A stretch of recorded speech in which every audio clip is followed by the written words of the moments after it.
Hello and welcome back, fellow gearheads. It is time to talk second open beta. It has been about 4 or 5 days now. I've had a lot of time to reflect on my own perspective, take a look at some other content creators' perspectives, and just look at how everyone else is reacting over all the different types of social media. And I think it's finally time to give my final thoughts on the second open beta as we go into the full release of the game.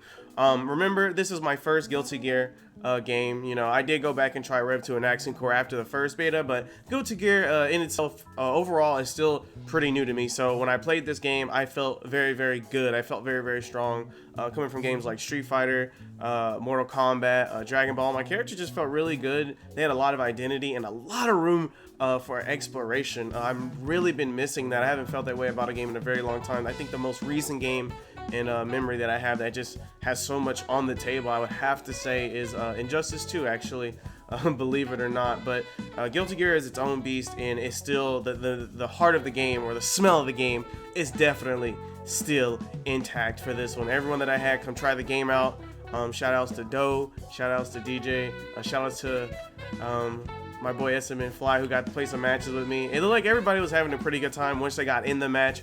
Of course, as you know, there's some issues when you're not in a match, but we'll get to that. But as far as the gameplay is concerned, the instant rematch was a blessing and kind of a curse. I was lost in the rematch vortex for quite some time with some of my homies, which I'm thankful for to have the time to even do so. But it's a weird little you know, playing for 4 or 5 hours or past. You don't even know what happened. But yeah.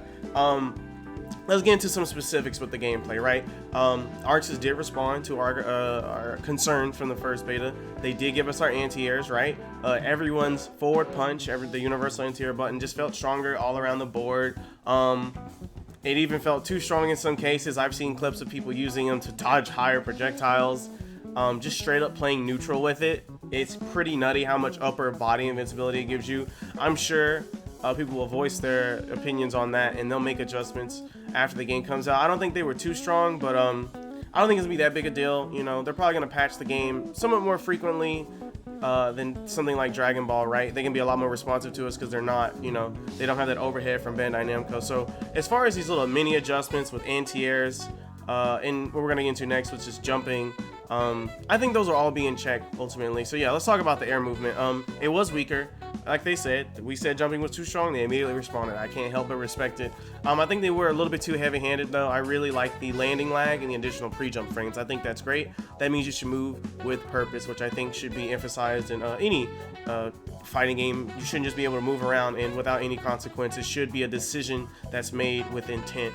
And it definitely feels like that now. It just feels like if you want to, you know, if your intention was to get across the screen really quickly, it's a no-go. The speed and the distance is just way too short. Don't even get me started on the instant air dash back. That is whack. I think it's a little bit too far. They went a little bit too far with that, and I'm sure they can fix that. Like, it's going to be obvious. People are going to be upset, and, you know, if you didn't fill out the survey, too bad, but I put in that survey. They just needed to add that, and it's going to be fun. I'm sure all these little things aren't going to matter in the grand scheme of things, but they are being very responsive. They said literally anti-airs. They made it stronger. Movement, you want people to stop jumping, we made jumping not so good, right? And lastly, we said we wanted more meter, and no matter what character I was playing, I got a lot of time on Zato, Soul, I got a little bit of time on Kai. I always felt like I had my meter ready to go. So they did say we're going to add it. It was going to be a little subtle, and it definitely was. I don't know how they got me to get more meter, but it was definitely a factor. So they responded to our feedback, and I'm sure they'll do so in the future. So I'm not worried about these little tweaks. The heart of the game is in a really good spot, at least for base. I feel very good about this base game coming out, so I'm not too worried about that, right?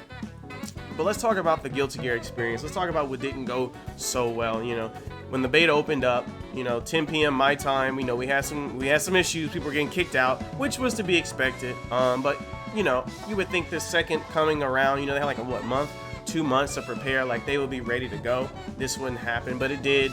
I was kind of disappointed with that, but they fixed it really quick. It took like an hour or two for things to really get going, and things got back up. But then things just kind of got worse from there, right?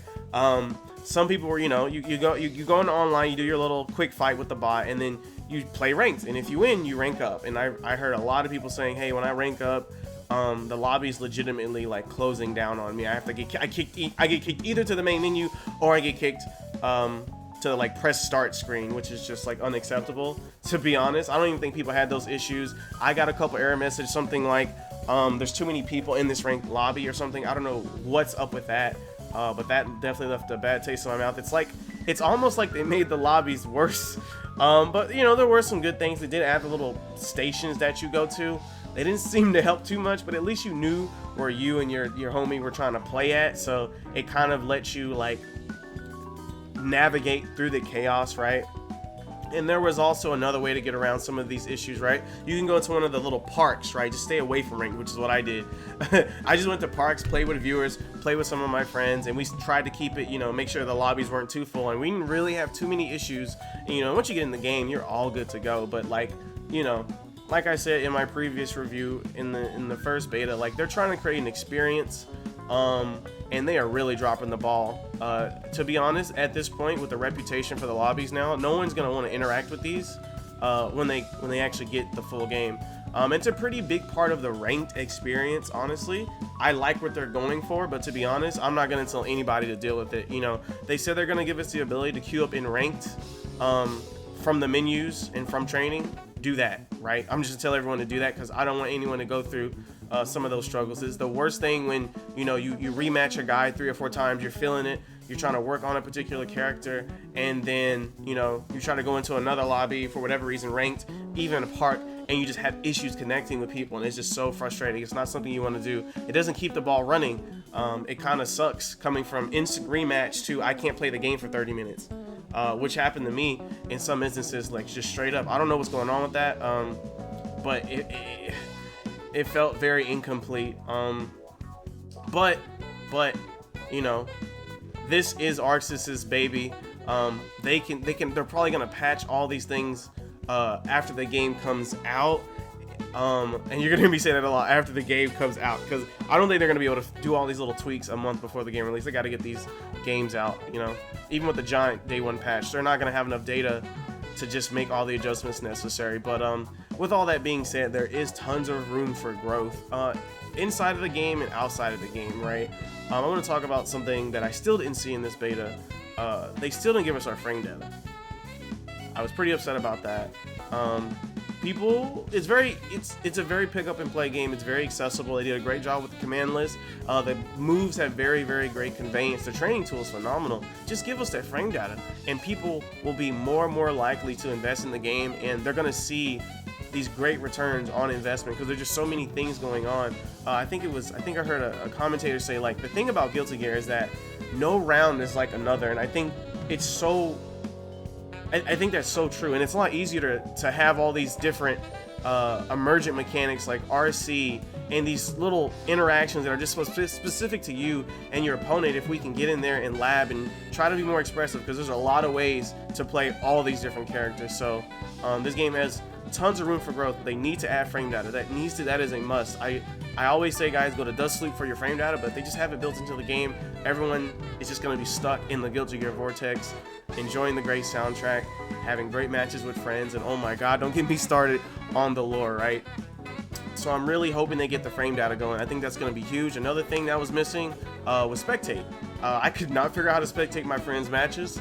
You know, not everyone, especially people who are like on console, is going to have access to a capture card or be streaming, you know. And so, like, if I want to watch my 2 homies play, for whatever reason, it just seemed like it's not possible. I haven't seen anything on it, but I know it was in previous games, so I feel like it's going to be there. I hope it's there on release. I'm gonna be very disappointed if it's not, because that would be the saving grace. It's like, maybe you'll go through all the pain of the lobbies if you can just watch your friends playing, just stay in there and just, you know, talk to them in Discord or something in the meantime, right? We'll see. But yeah, this game has a lot of room for growth inside the game. Now let's talk about a little bit more inside the game, right? We got blue RCs setting up fuzzies. We got red RCs. Someone tweeted out, I think it was Sonic Fox tweeted out, if you just don't hit them during the red RC, you get a hard knockdown, which allows characters to have all kinds of different set play things they can do.